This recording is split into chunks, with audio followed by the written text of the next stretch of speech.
Hi friends, welcome to my channel.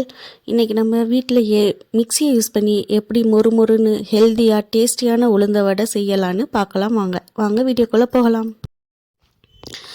1/4 kilo உளுந்தம்பருப்பு நான் எடுத்திருக்கேன்.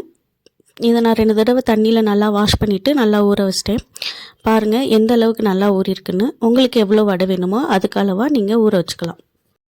நல்லா ஊறின உளுந்தம்பருப்பை 2ஆக டிவைட் பண்ணி மிக்சியில் கொஞ்சமாக போட்டு நல்லா அரைச்சிக்கோங்க. நல்லா பொங்கி வரும்னு சொல்லுவாங்க, அந்த பதத்துக்கு நீங்கள் அரைச்சி எடுத்துக்கணும். உளுந்து அரைப்படலைன்னா லைட்டாக கொஞ்சமாக தண்ணி தெளித்து அரைச்சிங்கன்னா நல்லாவே அரைச்சிரும். பாருங்கள், இந்த மாதிரி நல்லா அரைச்சி ஒரு பவுலில் ட்ரான்ஸ்ஃபர் பண்ணிக்கோங்க. அடுத்து 3 பெரிய வெங்காயமும் 3 பச்சை மிளகாயும் பொடியாக இந்த மாதிரி சின்னதாக நறுக்கி வச்சுக்கோங்க.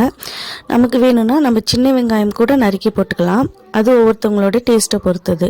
பெரிய வெங்காயம் போட்டாலும் நல்லா தான் இருக்கும். இப்போது தேவையான அளவுக்கு கொத்தமல்லியும் கொஞ்சம் கருவேப்பிலையும் எடுத்து நல்லா வாஷ் பண்ணிவிட்டு அது பொடியாக இதே மாதிரி நறுக்கி நம்ம மிக்ஸ் பண்ணி வச்சுருக்க மாவோடு போட்டு அதையும் நல்லா மிக்ஸ் பண்ணி வச்சுக்கோங்க. தேவையான அளவு உப்பு, நாங்கள் ஏற்கனவே உப்பு அதில் சேர்த்துட்டனால இப்போ வீடியோவில் உங்களுக்கு காமிக்கணுமேன்றதுக்காக கொஞ்சமாக போட்டிருக்கோம். நீங்கள் எடுத்து வச்சுருக்க மாவுக்கு அளவான உப்பை போட்டு சேர்த்துக்கோங்க. இதோடைய முழு மிளகும் இஞ்சி பொடியாக நறுக்கியும் சேர்ப்பாங்க.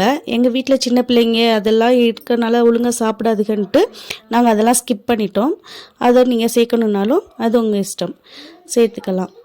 இப்போ இதை நல்லா எல்லாத்தையும் ஒன்றா சேர்த்து நல்லா மிக்ஸ் பண்ணி எடுத்துக்கோங்க. இப்போது இதில் அரிசி மாவு கொஞ்சம் சேர்த்துக்கணும். ரொம்ப அதிகமாகவும் சேர்க்கக்கூடாது, ரொம்ப கம்மியாகவும் சேர்க்கக்கூடாது. நம்ம எடுத்துருக்க மாவுக்கு தேவையான அளவுக்கு சேர்த்தா போதும். ரொம்ப அதிகமாக நீங்கள் அரிசி மாவு சேர்த்துட்டிங்கன்னா உங்களோட வடை கொஞ்சம் ஹார்டாக வர்றதுக்கும் சான்சஸ் இருக்குது. அதனால் அரிசி மாவு எவ்வளோ தேவைப்படுதோ அந்த அளவுக்கு மட்டும் எடுத்துக்கோங்க. ரொம்ப அதிகமாகவும் சேர்க்க வேணாம், ரொம்ப கம்மியாகவும் சேர்க்க வேணாம். தேவையான அளவுக்கு மட்டும் சேர்த்துக்கோங்க.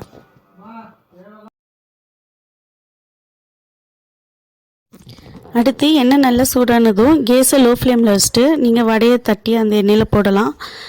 எண்ணெய் ரொம்ப ஹை ஃப்ளேமில் இருந்துச்சுன்னா உங்களுக்கு வடை கருகி வந்துடும், உள்ள மாவு வேகாது. அதனால் சிம்மில் வச்சுட்டு நீங்கள் வடையை தட்டி நல்லா பொரித்து எடுத்துக்கோங்க. வடை நல்லாவே வரும்.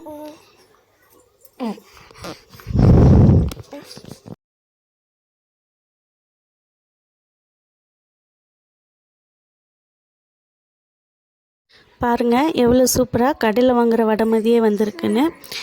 அவ்வளவுதான். இதே மாதிரி நீங்களும் உங்கள் குழந்தைங்களுக்கு டேஸ்டியாக ஹெல்த்தியாக வீட்லேயே ஈவினிங் ஸ்நாக்ஸ் ரெடி பண்ணி கொடுங்க. உங்களுக்கு இந்த வீடியோ பிடிச்சிருந்தா லைக் அண்ட் சப்ஸ்கிரைப் பண்ணுங்கள். தேங்க்யூ.